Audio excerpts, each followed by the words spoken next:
क्या आपको error detection या कॉमन एरर्स के क्वेश्चंस परेशान करते हैं? यदि हाँ, तो अब इसे मैं नाम में बदल देने वाला हूं, क्योंकि आज मैं आपके लिए IBPS क्लर्क मेंस 2026 में होने वाले परीक्षा को टारगेट करते हुए एरर डिटेक्शन के कुछ सवाल को लेकर आए, ये बतलाने के लिए कि कैसे आसानी से किन ट्रिक्स को फॉलो करके आप सही आंसर तक पहुंच सकते हैं। तो आइए टॉपिक शुरू करने के पहले इस वीडियो को लाइक कर लें, मेरे चैनल को सब्सक्राइब कर लें और साथ साथ बेल आइकन को भी प्रेस कर लें ताकि आपको लेटेस्ट नोटिफिकेशंस मिलते रहें। Let's start. क्वेश्चन नंबर 1 है आपका, द बेगर होम्स आर। ध्यान से सेंटेंस को पढ़ें, एक एक वर्ड पर ध्यान दें। The beggar homes are understaffed and face a severe paucity for resources. Beggar homes का मतलब उनके लिए रहने की जगह, आश्रय, शेल्टर। Understaffed मीन्स कर्मचारियों की, जो कि देख रेख करने वाले कर्मचारी होंगे, उनकी कमी। And face a severe paucity, और बहुत ही कड़ा, बहुत ही ज्यादा परेशान करने वाला अभाव, पॉसिटी। फॉर रिसोर्सेज, संसाधनों का। तो बेगर होम्स एक कंपाउंड नाउन है। अब मैं एक एक पार्ट को, एक एक वर्ड को एनालाइज करूंगा। बेगर होम्स एक कंपाउंड नाउन है और एक से ज्यादा की बात है तो बेगर एडजेक्टिवली सिंगुलर फॉर्म में ठीक है और होम्स नाउन के रूप में प्लूरल करेक्ट है। क्रिया एग्रीमेंट में है आर अंडरस्टाफ्ड, यहां तक कोई प्रॉब्लम नहीं। एंड फेस और होम्स के अनुसार मेन वर्ब 1 फेस भी करेक्ट है। अ सिवियर पॉसिटी, अभाव का असर होम्स पर पड़ रहा है, यानी अंदर की ओर इफेक्ट है। रिमेंबर, जब भी किसी चीज का प्रभाव अंदर की ओर हो तो प्रीपोजिशन ऑफ होता है और बाहर की ओर हो तो प्रीपोजिशन टू होता है। ये अंतर याद रखिएगा। अब ये प्रभाव, कमी का असर जो है, रिसोर्सेज के अभाव का असर होम से पड़ रहा है, मीन्स इनसाइड इफेक्ट जा रहा है। फॉर पर्पस बताता है स्टूडेंट्स, इसका मतलब एरर यही है, फॉर के जगह पर रिप्लेसमेंट होना चाहिए था टू का, तो सेंटेंस बिल्कुल करेक्ट होता।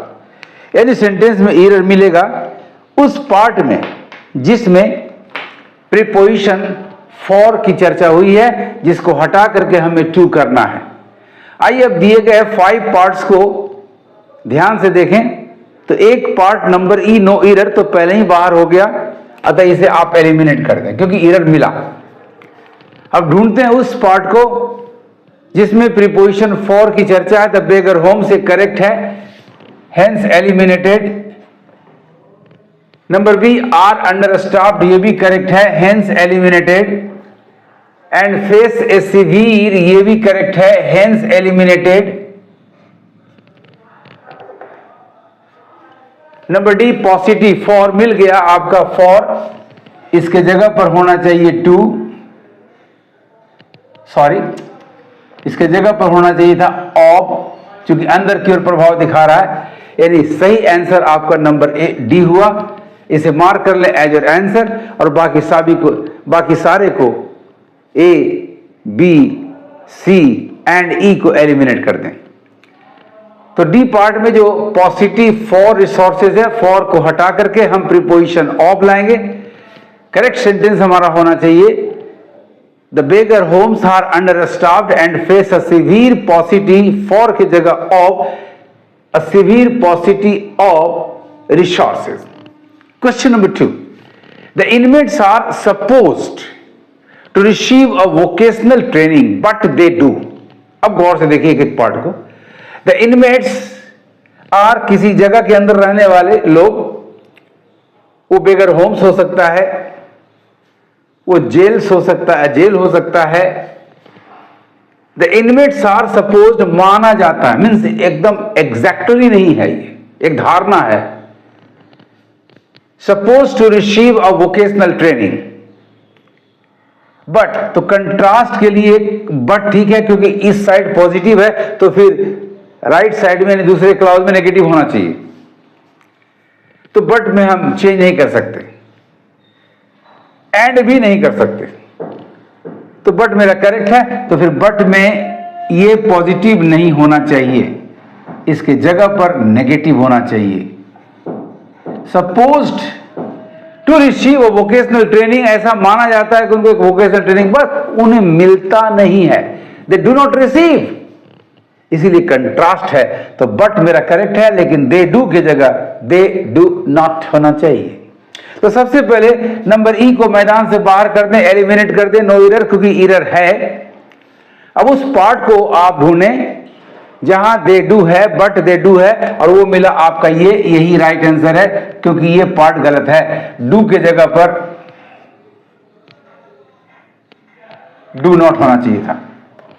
बाकी सारे पार्ट्स करेक्ट हैं, कहीं कोई रुकावट नहीं है।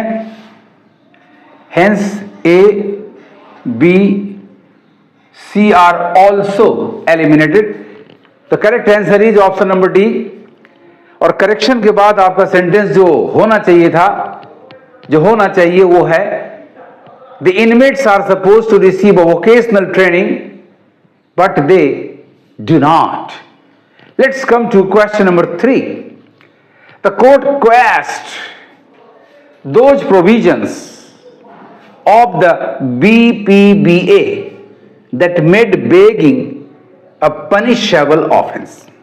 वह एक इवेंट है और कोर्ट को अधिकार है क्वैश करने का, कैंसिल करने का, खारिज करने का। तो ये पास्ट वर्ब बिल्कुल करेक्ट है। दोज प्रोविजंस यानी वो पहले वाले आज भी मजे बने हुए हैं, खारिज किया और वो ऐसा करता है। Those provisions of the BPBA that made, ये तो अभी भी करता है, यानी यहां गलत है, दैट मेक होना चाहिए था, क्योंकि ये तो अभी भी वर्तमान है, ये इवेंट की बात है, इसलिए क्वेस्ट ठीक है। Of the BPBA that made के जगह मेक होना चाहिए, बेगिंग ए पनिशेबल ऑफेंस। तो अब उस पार्ट में हमें एरर देखना है जिस पार्ट में made begging a punishable offence, ये इसका कुछ हिस्सा मिले। तो सबसे पहले स्टूडेंट्स आप नो एरर, चूंकि एरर मिला, इसको आप एलिमिनेट कर दें और राइट आंसर ढूंढें। तो आपको मिला नंबर सी में दैट मेड, इसके जगह पर होना चाहिए मेक, चूंकि अभी भी मौजूद है। राइट आंसर हो गया option number C. Number A, B and D are also eliminated. तो करेक्शन हुआ दैट मेड के जगह दैट मेक, बेगिंग। और करेक्शन के बाद आपका सेंटेंस क्या होना चाहिए? The court quashed those provisions of the BPBA that make begging a punishable offence. Let's come to the last question, that is question number 4.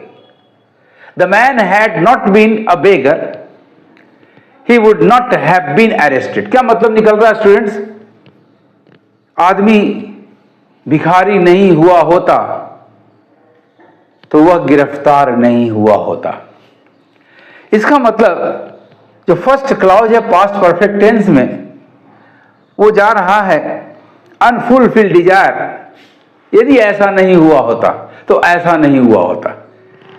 या कह सकते हैं हाइपोथेटिकल सेंटेंस है जिसकी शुरुआत conjunction if, or, that, etcetera etcetera, बहुत सारे conjunction से, उससे होना चाहिए। और यदि कंजंक्शन नहीं है तो फिर क्रिया पार्शियली इन्वर्टेड होनी चाहिए। तो दो करेक्शन यहां